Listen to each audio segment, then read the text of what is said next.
MPSC तर्फे ही जी परीक्षा घेण्यात आली होती कंबाईंड मुख्य परीक्षा ग्रुप बी साठी, कधी झाली होती परीक्षा 2023 मध्ये 5 नोव्हेंबर 2023 चा हा जो पेपर आहे यामध्ये आलेल्या इंग्रजीच्या प्रश्नांचा आपण अनालिसिस करत आहोत. सुरुवात करूया पहिल्या प्रश्नाला. Find out the meaning of the phrase underline word in the following.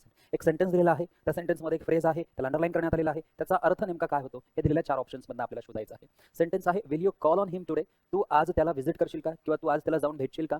And tail हिम, आणि त्याला सांगशील का that he is to reach, की त्याला पोहोचायचं आहे द ऑफिसमध्ये बाय 7 AM टुमारो, सकाळी 7च्या आत त्याला ऑफिसमध्ये पोहोचायचं आहे असं तू त्याला जाऊन सांगशील का. सो या ठिकाणी अंडरलाइन केलेली फ्रेज कोणती आहे बघा, कॉल ऑन आहे. आणि कॉल ऑन या फ्रेजचा अर्थ काय होतो तर कॉल ऑन या फ्रेजचा अर्थ होतो कोणाला तरी जाऊन भेटणे किंवा व्हिजिट देणे किंवा व्हिजिट पे करणे. मग बघा शाउट म्हणजे काय, एखाद्या व्यक्तीवर ओरडणे. टू रिमेंबर म्हणजे काहीतरी लक्षात ठेवणे. To pay a visit to म्हणजे कोणाला तरी व्हिजिट देणे. टू इन्व्हाइट म्हणजे आमंत्रण देणे. सो ऑप्शन 3 आपलं करेक्ट आन्सर या ठिकाणी होईल मित्रांनो. त्यामुळे कॉल ऑन ही फ्रेज तुम्ही व्यवस्थित लक्षात ठेवा, पुढे देखील तुम्हाला यावर प्रश्न विचारला जाऊ शकतो. पुढचा प्रश्न आहे बघा, find out the correct meaning of the underline idiom in the given sentence. दुसरा जो प्रश्न आहे तो इडियमवर विचारलेला आहे. एक वाक्य आहे, वाक्यामध्ये काही शब्दांना अंडरलाइन करण्यात आलेला आहे. ते शब्द म्हणजे काय आहेत, इडियम्स आहेत. त्या इडियमचा नेमका अर्थ काय होतो दिलेल्या 4 ऑप्शन्स मधून आपल्याला शोधायचा आहे. बघा, इट इज अनफॉर्च्युनेट, हे दुर्दैवी आहे, दॅट इंडिया हॅज, की भारताकडे फक्त mostly been at loggerheads with all her neighbours, की भारताचे जितके शेजारी आहेत ते भारताचे सगळे शेजारील देश कसे आहेत, भारतासोबत हॉस्टाईल आहे, दुश्मनी आहे त्यांची किंवा ते असहमत आहे. सो या ठिकाणी ॲट लॉगर हेड्सला अंडरलाइन करण्यात आलेला आहे. सो ॲट लॉगर हेडचा अर्थ काय होतो, एकतर तुम्ही कोणासोबत तरी असहमत आहात किंवा कोणासोबत तरी तुमची असहमती आहे किंवा दुश्मनी आहे किंवा शत्रुत्व आहे किंवा तुमचं भांडण त्या व्यक्तीसोबत आहे, त्याला आपण ॲट लॉगर हेड्स असं म्हणतो. आणि आणखी एक शब्द तुम्ही लक्षात ठेवा, ॲट ड्रॅगर डॉन्स.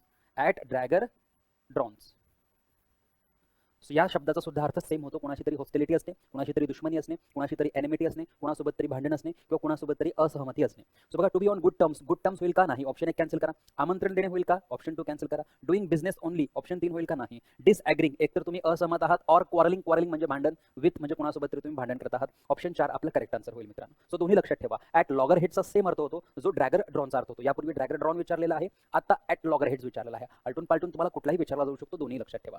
पुढचा प्रश्न बघा, choose the one word which is close is the opposite meaning of the underline word in the given sentence. सेंटेन्समध्ये एक शब्द दिलेला आहे, त्याला अंडरलाइन करण्यात आलेला आहे आणि अंडरलाइन करण्यात आलेल्या शब्दाचं अपोजिट वर्ड किंवा अँटोनिम आपल्याला शोधायचा आहे दिलेल्या 4 ऑप्शन्समध्ये. शब्द बघा काय आहे, शब्द आहे altruistic. There was no altruistic motive that prompted him.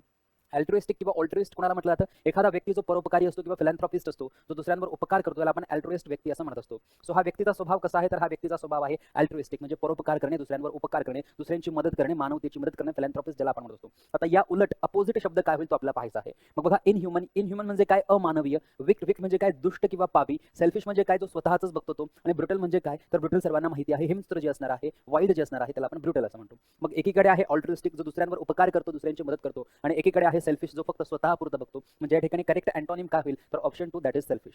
So option 2 ज्यांचं उत्तर असेल त्यांचं उत्तर बरोबर आहे.